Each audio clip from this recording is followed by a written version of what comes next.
자, 반갑습니다, 여러분. 12월 20일 화요일입니다. 아주 즐거운 아침이죠. 네. 친숙한 화면. 네, 제가 어제 약속 드렸잖아요. 그렇기 때문에 지금 이렇게 친숙한 화면을 보고 계시는 거다. 이렇게 생각하시면 됩니다. 뭐, 다른 이유가 있는 것은, 넘어가죠. 자, 다우지수가 마이너스 0.49가 나왔고요. 나스닥이 마이너스 1.49입니다. 주가가 초반에는 조금 괜찮았었는데 이게 후반부에 좀 많이 밀렸네요. 그리고 나서 막판에 조금 반등을 시도해서 조금 낙폭을 줄이는 형태. 나스닥은 처음부터 그냥 작정하고 내려간 것 같아요. 기술주 다 죽어라 이런 식의 느낌이었던 것 같은데, 유럽 증시 같은 경우는 일제히 다 올라서 끝났던 것에 비하면 얘네들은 좀 너무 심한데? 라는 느낌이 들 정도입니다. 무엇 때문인지 한번 우리가 알아보도록 합시다. 자, 뉴스 들어가신 다음에 실시간 속보 보시면 된다고 그랬죠? 자, 주가를 떨어뜨리려는 연준, 산타랠리가 멀어지고 있다. 떨어뜨리려는 연준? 연준이 지금 뭐 작정하고 떨어뜨린다는 이야기일까요? 한번 봅시다. 뉴욕 증권거래소의 블루칩 뭐 등등등에서 많이 떨어졌다는 얘기고요.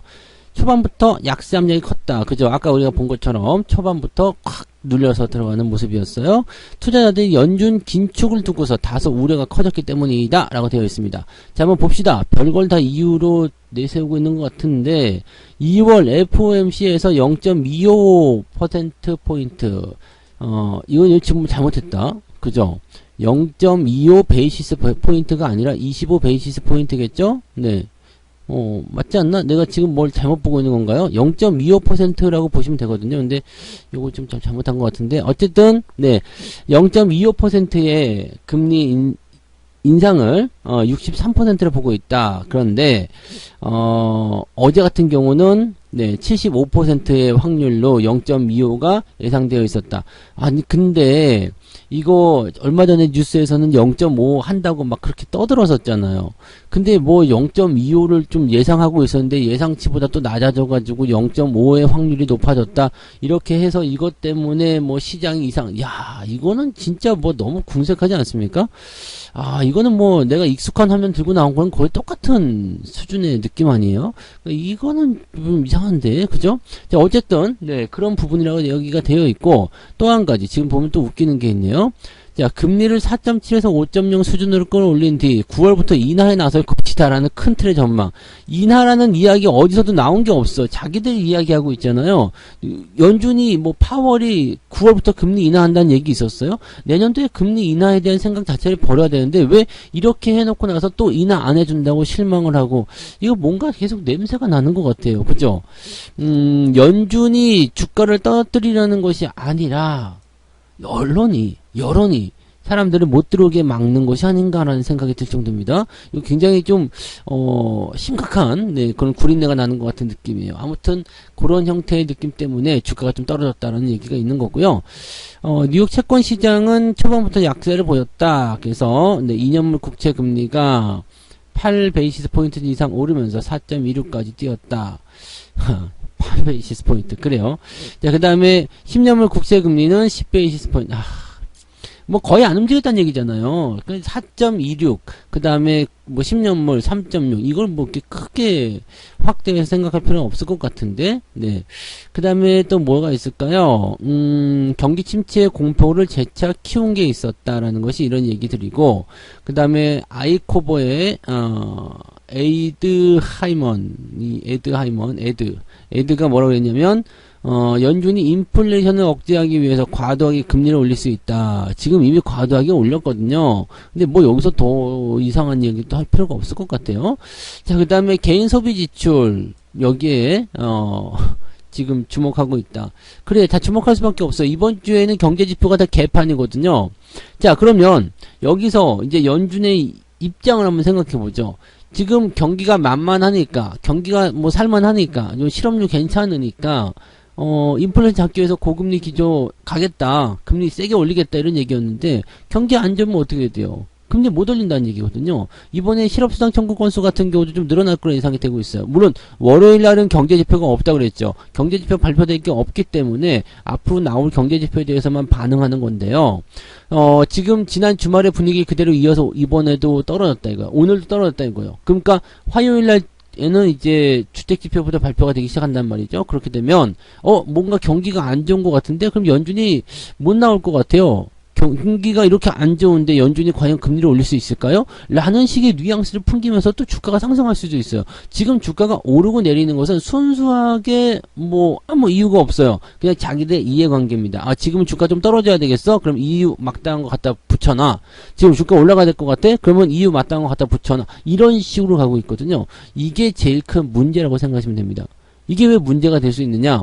자, 왜?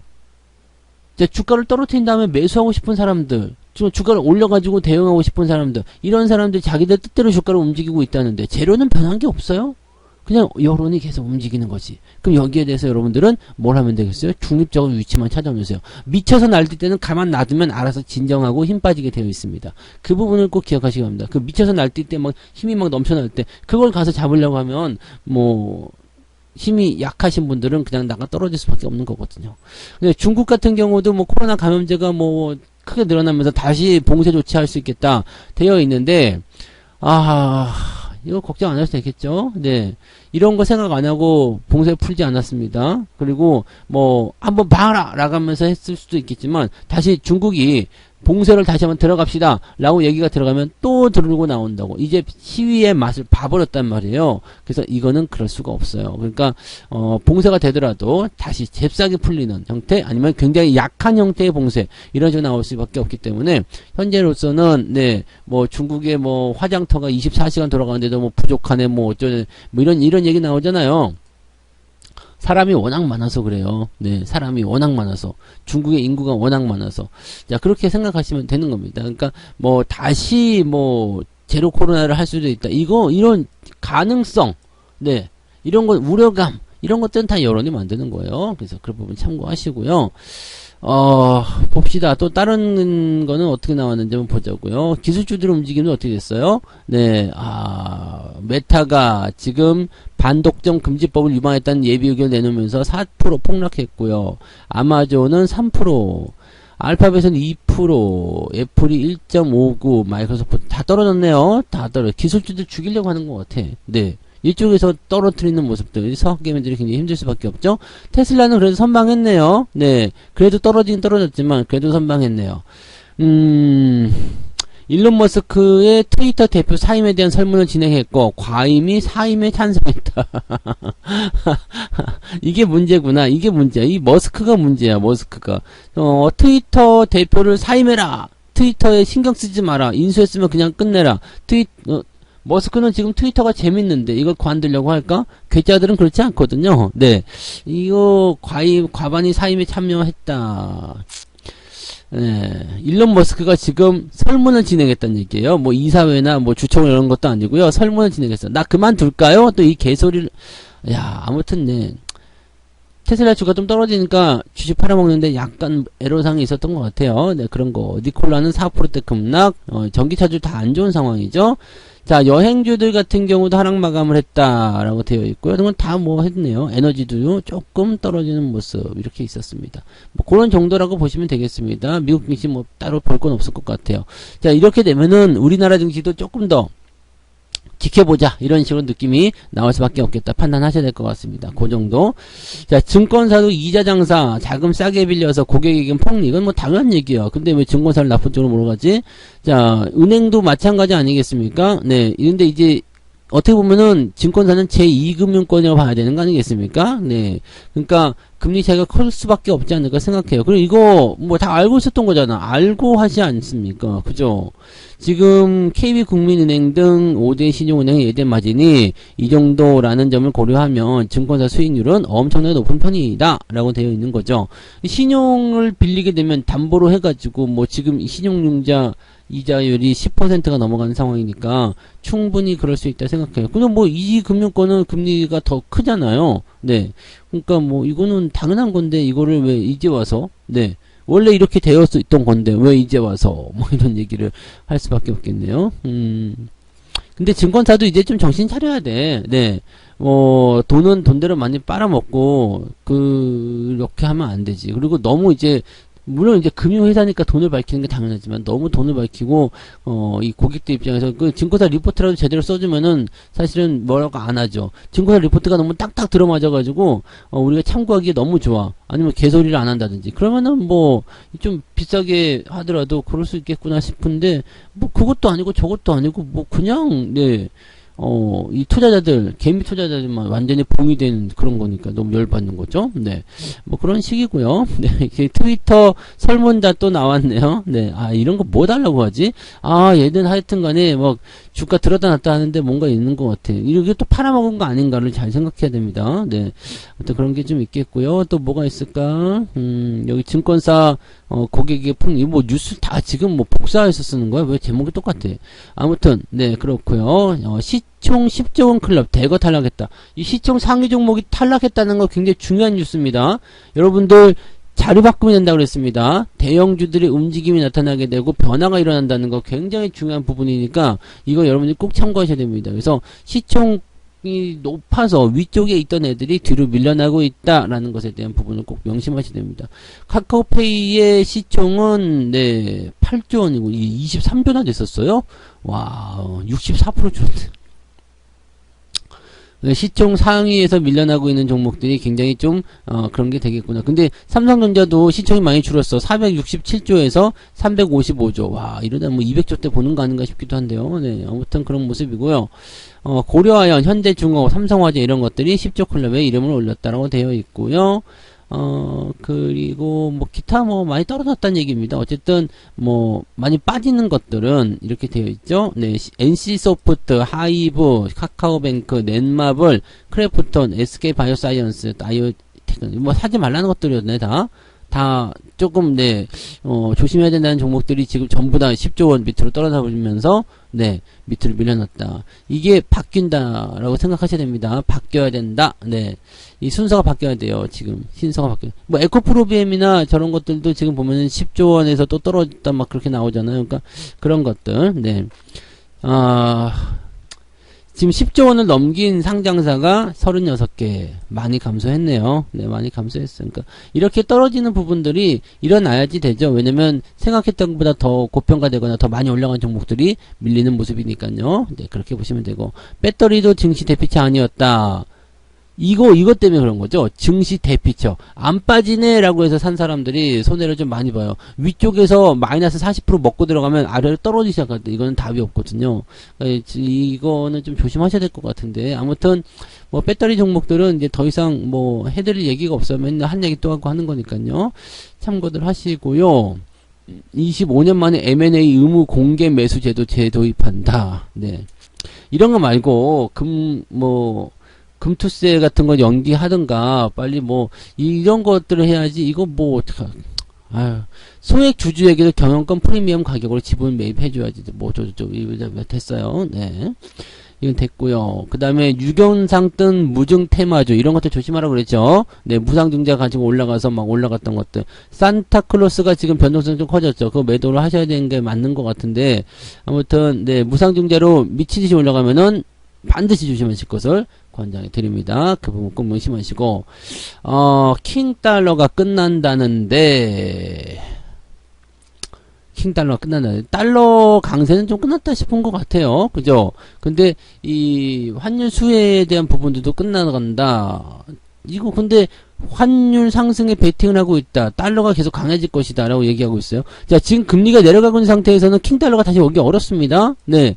금리의 상승률이 줄어들고 있는 상태잖아요. 그렇기 때문에 지금 뭐 그 환율이 더 강하게 상승한다기보다도 지금은 환율이 1,300원대 걸쳐져 있지만 1,200원대 안착을 하게 될 가능성이 굉장히 높아요. 그래서 지금 이 선물에 대한 것들 또 레버리지를 걸어버리고 뭐 이렇게 되면은 좀 곤란한데요. 일시적인 반등은 나타날 수 있겠지만 이거는 다시 내려갈 수밖에 없을 거라 생각하시면 되겠습니다. 1,400원대, 1,500원대 노리지 마시고요. 이 경기가 안 좋다라고 한다라면은 이제 이 환율에 대한 부분들이 좀 다른 생각을 보여줄 수는 있습니다만 이 환율 상승에 대한 부분들은 여러분들이 좋아 보이지 않는다 보셔야 됩니다. 근데 그러다 보니까 이제 이런 게 있죠. 자동차 고환율 수혜가 끝난 것인가? 라고 되어 있어요. 연말에 신저가 나오고 있는 모습이다.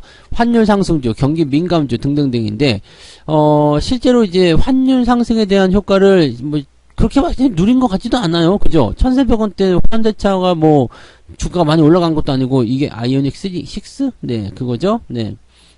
뭐, 그렇게까지 뭐, 대단하게, 저거 한 건 아닌 것 같은데, 뭐, 그렇다고 해서 뭐, 환율 수혜를 뭐, 엄청나게 잘 누렸다 그러면 또 말도 뭐 안 해. 근데 그런 것도 아니고요. 그죠? 네. 근데 실적은 일단 좀 좋았었던 것 같아요. 실적은 뭐, 사상 최대 실적 나오니 뭐, 이렇게 얘기 있었던 것 같은데, 과연 그게 환율 때문이었을까라는 생각도 좀 해볼 필요는 있을 것 같아요. 자, 그 다음에 전기차 수요가 좀 줄어들고, 경기 침체 공포가 짙어졌다. 경기 민감에다가, 전기차 수요가 줄어들고, 환율은 내려왔어. 이러니까 힘들다라는 얘기를 하고 있는 것 같은 느낌인데, 환율 떨어진 거 언제예요? 4분기부터 떨어졌습니다. 아시죠? 환율 4분기부터 떨어진 거예요. 근데 뭐 고환율 수혜니 환율 상승 때문에 뭐 실적이 늘어났니 뭐 이런 얘기는 네 하실 필요가 없죠. 환율이 지금 1,400원 찍은 게 언제예요? 지난달입니다. 예? 지난달이요. 근데 이거 무슨 엄청난 과거의 일인 것처럼 고환율 수혜를 누려왔네 이제. 4분기에는 그러면 환율이 1,400원대가 끼어 있는 겁니다. 3분기하고 다르게 생각해 보세요. 3분기 때는 1,200원대, 1,300원대. 그래서 진행되고 있다가 이제 1,400원대 환율이 나타났어. 그러다가 지금 뚝 떨어졌어. 한 달 사이에. 네, 뚝 떨어져서 다시 1,300원대가 왔어요. 그럼 뭐 4분기에는 오히려 실적이 더 좋아야지. 그죠? 고환율 수혜가 있어야 되는 거 아닙니까? 아직 4분기 끝난 거 아닌데요. 그러니까 3분기까지 환율 수혜 상승 수혜주로 꼽혔다. 이걸로만 봐서는 안 된다는 이야기죠. 지금 이 자동차가 밀리고 있는 이유는 이거라고 해야죠. IRA 영향을 무시할 수 없다라는 부분들.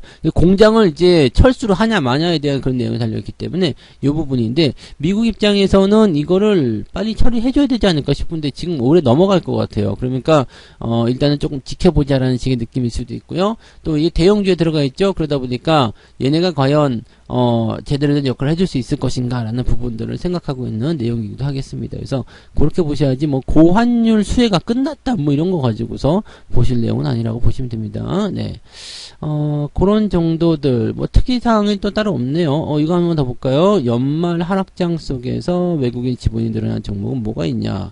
현대건설기계, 현대두산인프라코어, 고려아연, 현대일렉트릭, 현대네요. 네. 그 다음에 기계 쪽, 네.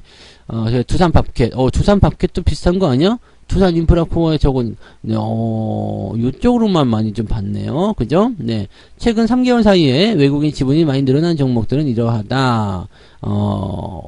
많이 늘어났네요. 네, 많이 늘어났어요. 그래서 지금 이걸 보게 되면, 네, 자원 보유국 중심으로 판매량이 확대되고 있다. 뭐가? 이런 기계 같은 경우들이 건설 장비들이 늘어나게 될 것이다. 이것만 보더라도 경기는 좋아지고 있다 생각이 들 수도 있을 것 같은데 아무튼 네 이런 쪽이네요. 근데 여러분이 여기 생각하셔야 되는 것은 이렇게 지분율이 올라가서 분위기가 확 살아난 종목들도 네 조심하셔야 된다는 거. 네 이미 외국인 지분이 늘어났다는 것은 이제 실적에 대한 차익 실현이 나설 수도 있다는 거 조심하셔야 됩니다. 그리고 지금 건설 기계 쪽으로 막 늘어난 게 된 이유는 사우디아라비아 네옴시티, 우크라이나 재건 이게 두 가지야. 이 두 가지 재료를 통해서 올라간 경우가 많기 때문에 이미 증시에 반영됐을 가능성이 매우 높다라는 것을 참고하셔야 됩니다. 이 부분들을 참고하시고요. 고려 아연만 조금 다른 느낌이라고 보시면 되겠습니다. 이 고려 아연은 지난번에 한번 말씀드린 적이 있는 것 같은데, 네. 아무튼 그런 쪽으로 좀 다른 내용이었다라고만 보시면 되겠죠. 뭐 볼 게 또 있을까요? 네. 재벌집 다음은 카지노냐? 네. 요즘에 ENM이라든지 이런 것들이 있잖아요. 아까 보니까 아바타 뭐 그런 뉴스도 있는 것 같은데, 엔터 관련한 종목들이 여기 있네요. 아바타 수혜주는 어디냐? 바른손. 네, 바른손. 네. 바른손이 이제 급등세를 또 보이고 있고, 요즘에 그 재벌집 아들인가 그것 때문에 레몽레인이 한번 올라갔다 내려왔잖아요. 이렇게 이런 드라마가 한 번씩 움직일 때마다 옛날에 뭐죠? 그거 오징어 게임 그런 거 나올 때처럼 그렇게 움직임이 좀 나오는 것 같다 생각이 좀 들기도 하네요.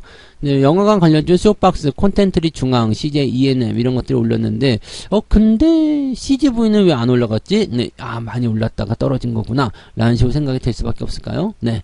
자, 아바타, 물의 길. 이게 아바타 2라고 불리는 거죠? 아바타 2, 물의 길. 이게 이제 지금 보면은, 네, 200만 명이 넘었다고 얘기 나오네요. 268만 명이래요. 누적 관객 수가. 와, 엄청 빠르네요. 엄청 빨라요. 네. 2주차 주말에 400만 명. 와, 이러면 1000만 명 넘어가는 거 아닌가 싶은 느낌이고요. 이게 크리스마스 시즌이잖아. 네. 그러니까 또 이제 눈꼴 사나운 애들이 또 이제 손잡고 가가지고 자기야 그러면서 이제 뭐, 이거, 네, 자, 엔터주들은 어떻게 봐야 되냐면요. 이렇게 팡 치고 올라갈 때, 그때 따라가면 안 돼요. 이거는 뭐 개봉할 거다 어쩌다 뭐 그런 얘기들 이미 알고 있잖아요. 그러니까 그런 것들에 대한 부분들이 나왔을 때 미리 사놓고 기다리셔야지만이 상승을 누릴 수 있고, 치고 올라갔을 때 시끄러울 때 팔아먹는 게 정석입니다. 딸인가? 딸하고 아들인가요? 예, 얘네가 원래 주인공이잖아. 그죠? 원래 주인공이 애들을 이렇게 낳는 건가?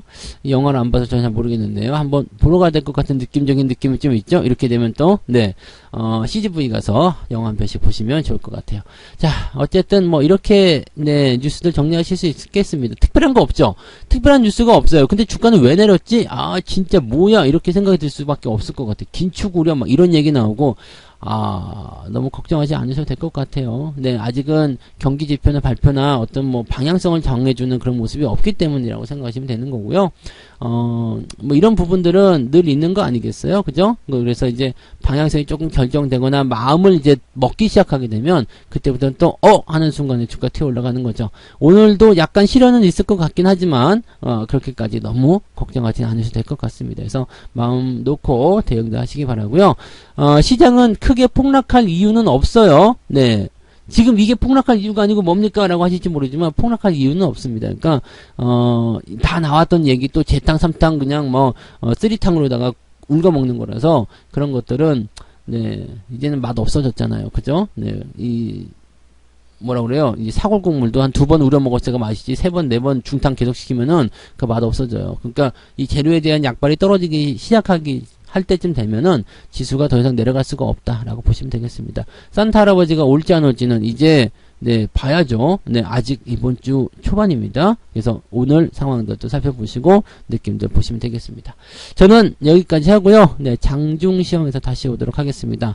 이렇게 하니까 또 더 많은 뉴스를 보게 돼서 더 좋은 것 같기도 한데 네 요거는 이제 제가 친숙하다 하면은 약속이 될 때만 해드리도록 하겠습니다. 아무튼요, 네,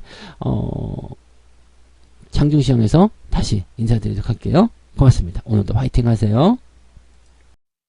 본 방송에서 제공되는 모든 정보는 투자 판단의 참고 자료이며 투자의 최종 책임은 본 방송을 이용하는 본인에게 있습니다.